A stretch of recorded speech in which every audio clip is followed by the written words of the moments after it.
Hello. After much searching and looking and looking and looking and looking in vain, mind you, I could not find a recipe for pressure canned carne guisada. So I decided to make some. So here we have a bowl. Duh. And here I got, it was $5.99, but it was marked down to $3.02. So I got carne guisada meat, and it says it's already seasoned, and it isn't seasoned enough. So I'm going to do 6, maybe 8 quart jars of carne meat. Okay, I'm just going to break that up because you'll see that it's like in cubes, right? And whatever isn't bite size, break it up. It's like, I don't know who cuts this stuff, but it's not cut well. So just make sure that when you buy your stew meat that it's cut well, bite-sized pieces. Okay. Alright, so now we're going to toss, and what was that? That was, let me see, this was 1.52, so it's a little over, just a skosh over a pound and a half of beef.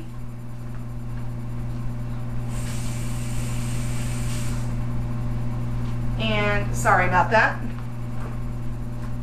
Just a little bit over a pound and a half of beef. And I'm just going to go ahead and season it the way I do when I'm going to stew it in the pan. So a little pepper. Little salt, some crushed red pepper flakes,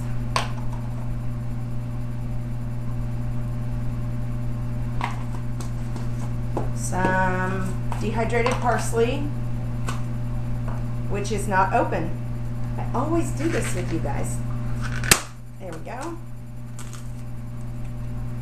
Some dehydrated parsley, just a little, not a lot. Basically, the parsley is just there for color, just for a little diversity when you look in the pot at the dish. So, and we want it to look pretty in the jar. And so basically I'm going to add my homemade seasoning, my homemade taco seasoning, and then some dehydrated onion,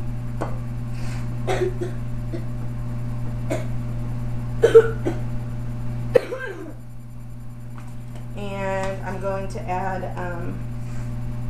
some cubed tomatoes. This is just one large tomato, and basically I just want to, did I say tomato?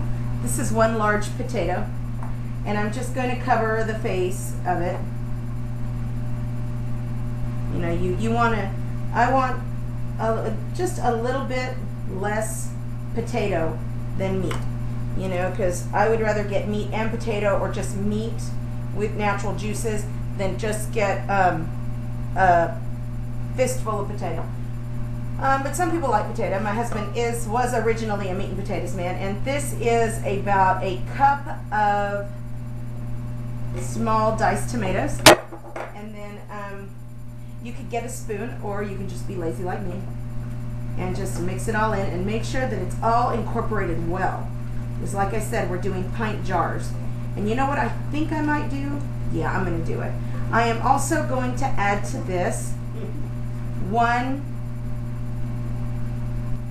it's a big piece of meat.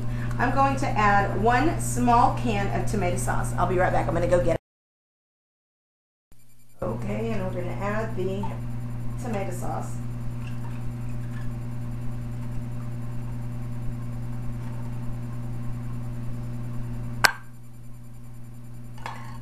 And then just mix. And yeah, it looks real super tomatoey right now, but when it's in the canner, keep in mind, this is the 3rd thing I've ever canned, like ever. So I hope this is going to come out as awesome as I think it's going to come out. But typically, think about it. This is how I'm thinking about it.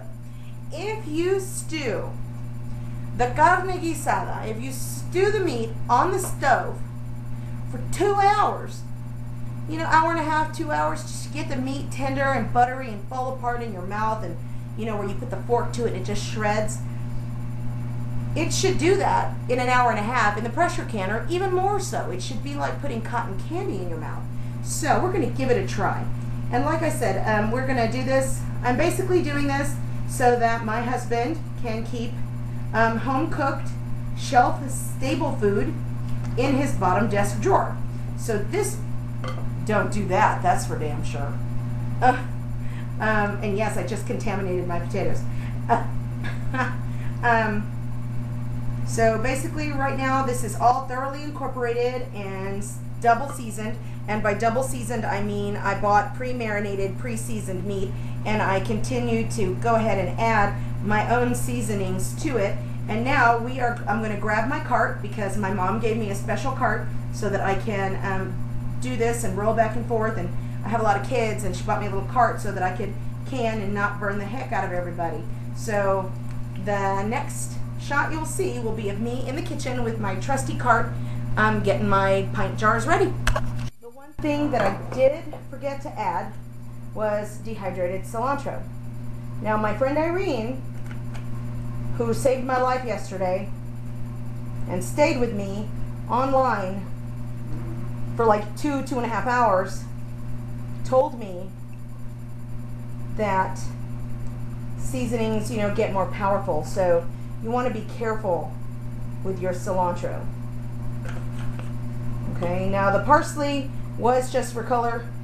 The cilantro is definitely, gosh darn it, for flavor. So, all right, and we're all mixed in. We'll go to the cart. And this is the cart my mom got me. See, and it's got 4 casters down there, my dirty floor. And you can see right there, those aren't shelves, those are 2 stools. And it's got 2 drawers. And I got my funnels in here. And I keep my rings and a loose screw in there. But right now, my rings are in the sink. There they are. Because I canned 11 pounds of bacon. Woohoo! Okay, so put a towel down on my work surface. And I just need to get to the crock pot. Put our meat here. And I'm going to keep a steady stream of water going so that I can wash my hands, because this is raw pack. It feels weird saying that, because saying raw pack is like something that the seasoned canners do, and this is only the 4th thing I've ever canned. So to be saying raw pack like an old pro is kind of odd to me. Okay, let's get the jars ready.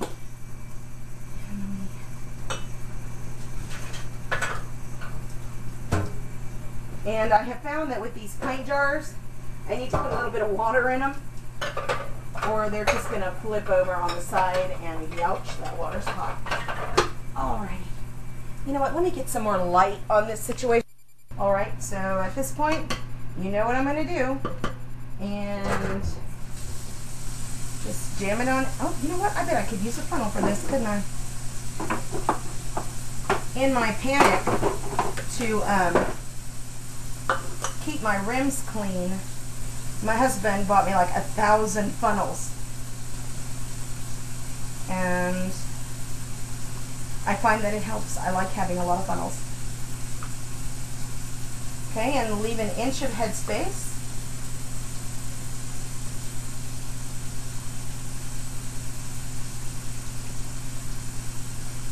Oh, and I also said that it was going to make 8. I don't think it's going to make 8. It's looking like it's only going to make 4 pints. But that's okay, because it's going to probably be eaten by the middle of next week.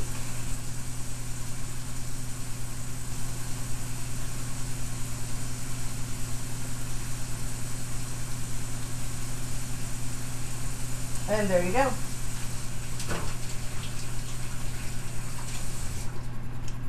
All right, so only 3, which is cool. I'm cool with that. And then I guess we gotta kind of press it down and get the bubbles out.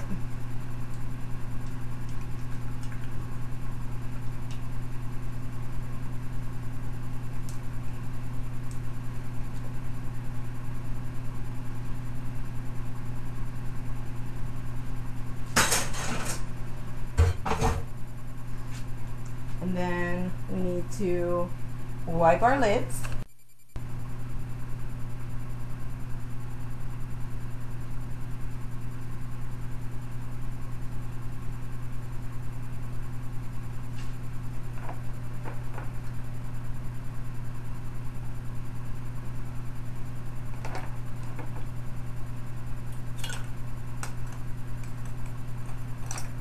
See, now this is something that I'm going to have to get used to. These things opening that way. Okay. I mean, the way they stick together, you know?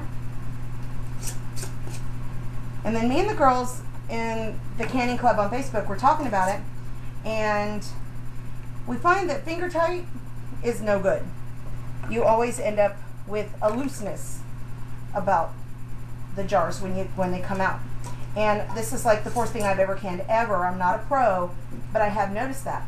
So what we decided would be a good idea, and some of these ladies have been canning for years. The sweetest girl, her name is Wendy, Wendy C. She is just too cute. She's having a heck of a time with her potatoes. She and Jeanette have decided that hand tightening is better than finger tightening, and I think, for the sake of argument, I agree. Don't torque them, just hand tighten. And then we're going to put them in the canner. And we're going to put them in. Water's moderately hot. And I know what you're thinking. Oh my God, look at this rookie. She's only putting 3 pints in. But that's okay. I'm basically doing this now, this way, because I need the practice. Every little bit helps. In fact, yep, just 3. I was wondering if I could throw those potatoes in. We'll worry about that another time. So, in the meanwhile, I'll just boil them and make mashed potatoes for tomorrow. So the water's hot, and I'm gonna put the lid on. And I watched another lady, and she made me realize that there's a V right here. Where are you? Right there. There's a V right here, and it lines up with this V right here on the handle. So since I started lining them up the way she said to do it, I haven't had a problem really getting my lid on. Okay, so my heat is up to full blast, and now we wait for the venting. And we will see you back in 90 minutes. Actually, wait a minute. These are pint jars, right? So in Texas, that's 10 pounds of pressure for 75 minutes. See you in a little bit. All right, and here we go.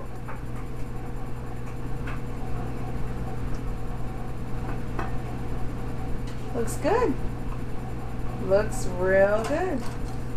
Honestly, and you can see the potatoes. Oh, which I forgot to mention that I did parboil them for 8 to 10 minutes.